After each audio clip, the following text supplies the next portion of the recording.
नमो बुद्धाय। जय भीम, जय मूल निवासी, जय भारत, जय संविधान, जय विज्ञान। साथियों,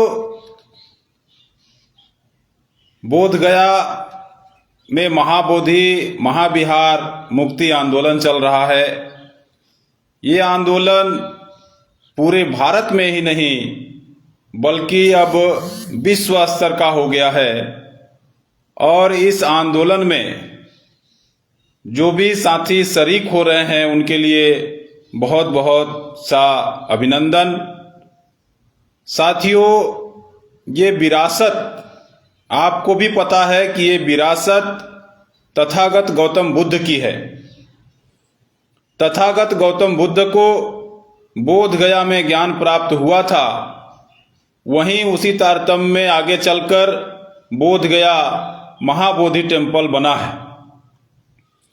लेकिन वहां पर कुछ छद्म पाखंडधारी कब्जा कर लिए हैं और उस कब्जा को हटाने के लिए महाबोधि टेम्पल एक्ट जो है 1949 का BTMC एक्ट, उसको रद्द करना होगा। चूंकि ये पहला मौका है और ये पहला जगह है जहां पर किसी धर्म विशेष का पुजारी दूसरे धर्म का है। यानी यूं कहें कि हिंदू धर्म के किसी भी मंदिर में मुस्लिम पुजारी नहीं है, सिख धर्म के किसी भी गुरुद्वारा में कोई हिंदू पुजारी नहीं है, कोई मुस्लिम पुजारी नहीं है, कोई जैन पुजारी नहीं है। तो फिर बोध गया के महाबोधि मंदिर में बुद्ध के अलावा हिंदू पुजारी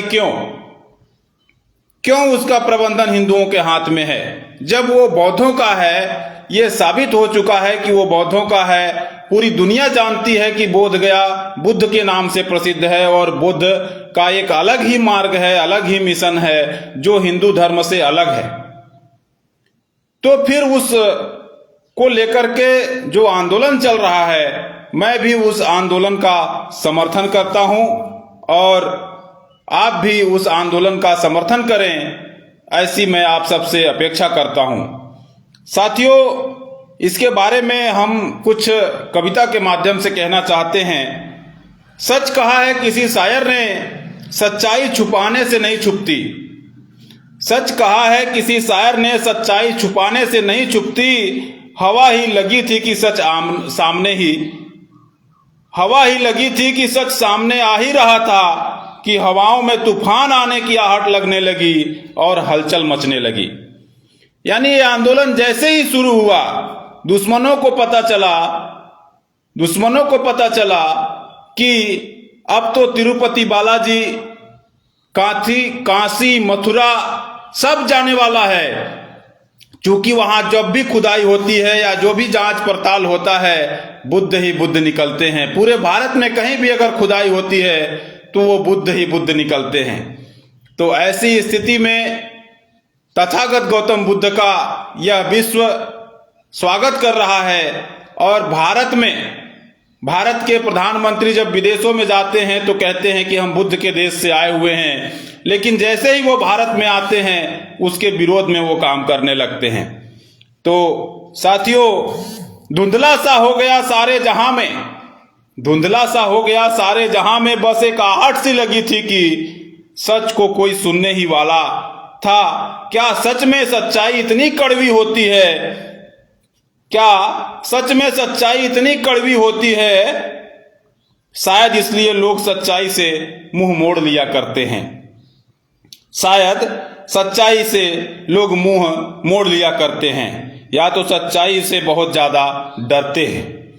सच्चाई हमेशा अकेले ही हुआ करती है। सच्चाई के कोई चमचे नहीं होते हैं और ना ही चमचे सच्चाई के आगे पीछे घूमते हैं। तो साथियों, आप लोगों ने इस लाइव को देखा, उसके लिए बहुत बहुत सा आभार। हम आप सबके बीच में इसी तरह आते रहेंगे। तो आप सबका आभार ज्ञापित करते हुए इस कार्यक्रम को यहीं समाप्त करते हैं। नमो बुद्धाय। जय भीम, जय मूल निवासी, जय भारत, जय संविधान। थैंक यू आप सभी का।